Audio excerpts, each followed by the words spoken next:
குரு அடி போற்றி. ஸ்ரீ பாலசுப்பிரமணியர் அருளால் ஆன்மீக அன்பர்கள், நேயர்கள், ஜோதிட அன்பர்கள் அனைவருக்கும் அன்பான வணக்கங்கள்.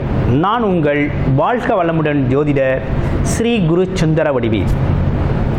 2024 ஆங்கில புத்தாண்டு பலன் அப்படிங்கிறது இப்போ நம்ம கொடுக்க போகிறோம்.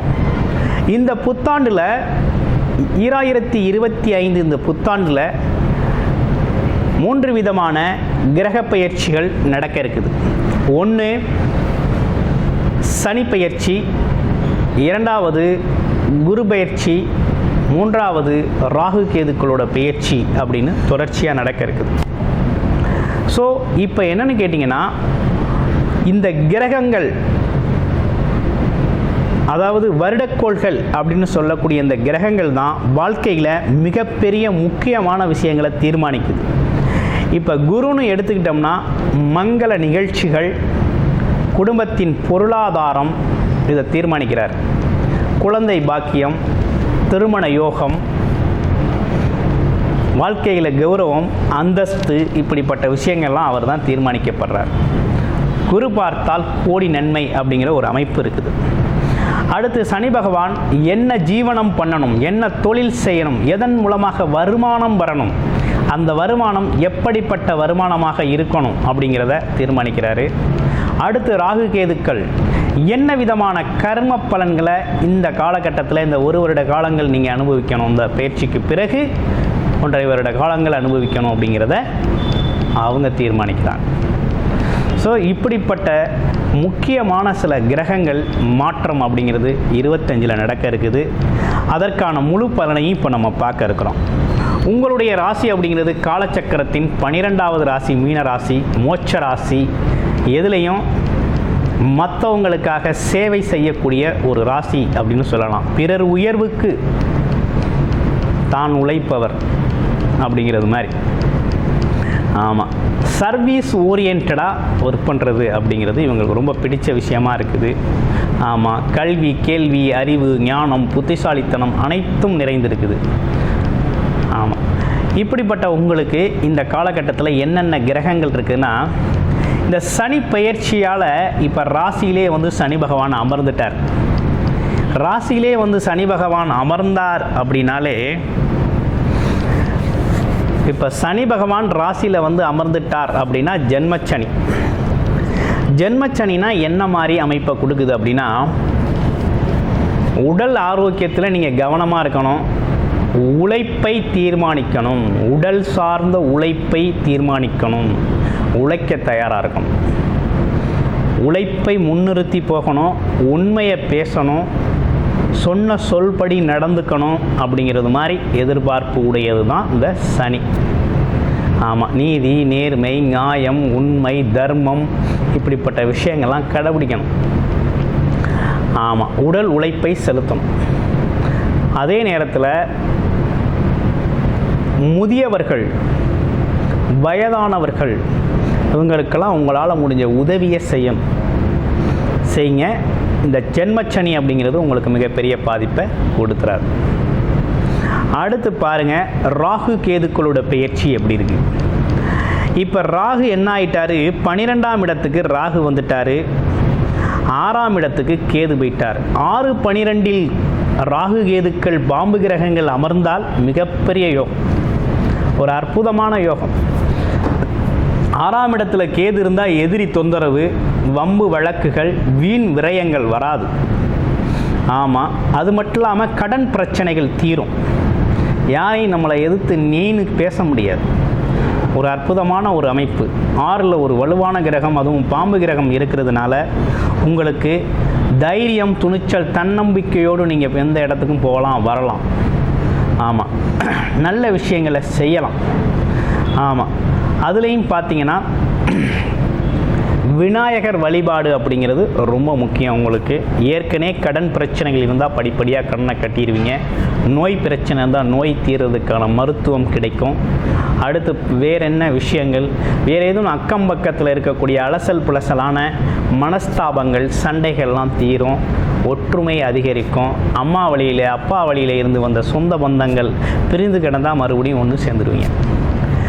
அடுத்து 12ஆம் இடத்து ராகு உங்களுக்கு பல வழிகளில் ஒரு முன்னேற்றத்தை கொடுக்க போகிறாரு.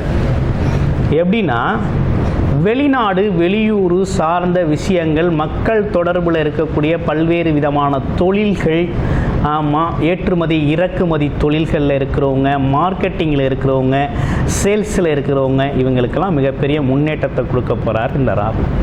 இந்த 12ஆம் இடத்தில் இருக்கக்கூடிய ராகு பயணத்தால் மிகப்பெரிய வெற்றியை தருவார்.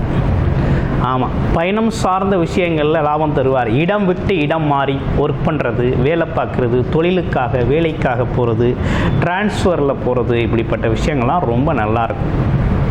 அதே நேரத்தில் முகம் தெரியாத அன்பர்கள் உதவி செய்வாங்க. இன்னொரு விஷயமும் உண்டு. என்னென்னா, ராகு பேராசையை கொடுப்பாரு. பேராசையில் மூழ்கிடக்கூடாது. உழைப்பில்லாமல் வருமானம் வர்றது, அது இல்லாமல் ஒன்றை பத்தாக்குறது அப்படிங்கிற ஒரு கான்செப்டுக்குள்ளே போகிறது, அது இல்லாமல் குடிப்பழக்க வழக்கங்கள், கெட்ட பழக்க வழக்கங்களில் இன்வால்வ் ஆகுறது, இப்படிப்பட்ட விஷயங்களை இந்த காலகட்டத்தில் நீங்கள் தவிர்த்துக்கணும். தவிர்த்துக்கிட்டால் உங்கள் வாழ்க்கை ரொம்ப நல்லாயிருக்கும், ரொம்ப சிறப்பாக இருக்கும். இதை நீங்கள் தவிர்த்துக்கணும், கவனம் எடுத்துக்கணும். ஆமாம், இந்த மாதிரி ஆசைகள் மோகங்களை உருவாக்கி அழிவை தரக்கூடிய அமைப்பும் இந்த காலகட்டத்தில் உண்டு. 2 அமைப்புகள் உண்டு. ஒன்று, வேலை தொழில் வருமானம் சார்ந்து போகிறவங்களுக்கு அதோட முன்னேற்றம் இருக்குது. இது சார்ந்து போகிறவங்களுக்கு இதில் பின்னடைவு இருக்குது. அதனால் நல்ல விஷயங்களை தேர்வு பண்ணி முயற்சி எடுங்க. அடுத்து குரு பார்வை. குரு பாருங்கள், உங்களுடைய ராசிக்கு 4ஆம் இடத்துல, ராசிநாதன் 4ஆம் இடத்துல நல்லா பலமாக இருக்கிறார்.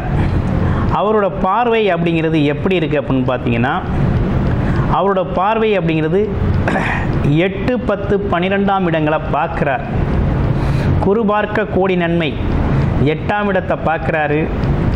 திடீர் அதிர்ஷ்டங்களை கொடுக்குறாரு, பயணத்தை கொடுக்குறாரு. பயணத்தின் மூலமாக வருமானம் லாபத்தை கொடுக்குறாரு. 10ஆம் இடத்தை பார்க்குறாரு. பதவி உயர்வு, பட்டங்கள், கௌரவம், அந்தஸ்து, இப்படிப்பட்ட விஷயங்களை உருவாக்குறாரு. தொழிலில் ஒரு முன்னேற்றத்தை கொடுக்குறாரு. புதிய வாய்ப்புகளை கொடுக்கிறாரு. புதிய வியாபார யுக்திகளை அறிமுகம் செய்கிறாரு. பல்வேறு விதமான தொழில் வாய்ப்புகள், தொழிலில் ஒரு முன்னேற்றம், பெரும் பொருளாதாரத்தை ஈட்டுவதற்கான உதவிகள் அனைத்தும் இங்கே கிடைக்குது.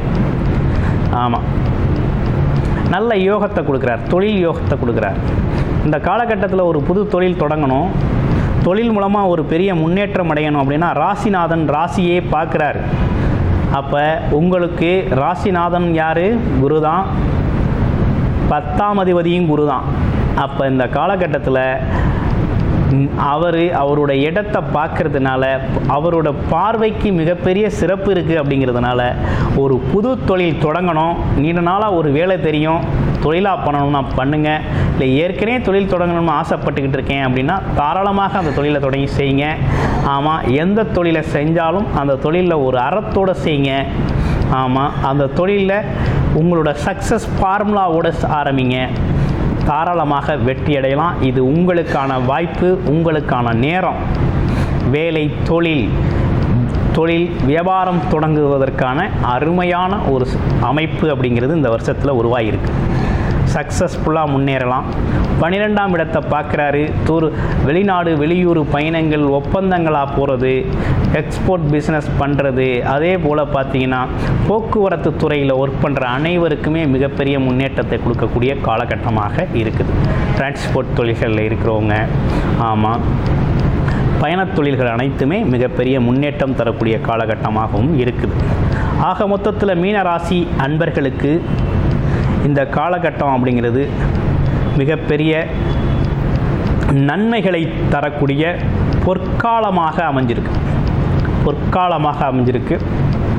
பொருளாதார முன்னேற்றம், தொழில் வளர்ச்சி, வருமானம், ஆமாம், பயணங்கள், வெளிநாடு யோகம் அப்படின்னு பல்வேறு விதமான யோகங்களை கொடுக்கக்கூடிய அற்புதமான வருடமாக இந்த வருடம் இந்த 3 விதமான கிரக பயிற்சிகளால் மிகப்பெரிய முன்னேற்றத்தை நீங்கள் சந்திக்கக்கூடிய அனைத்து வாய்ப்புகளும் இந்த கோச்சார நிலைகளில் நிரம்பி இருக்குது.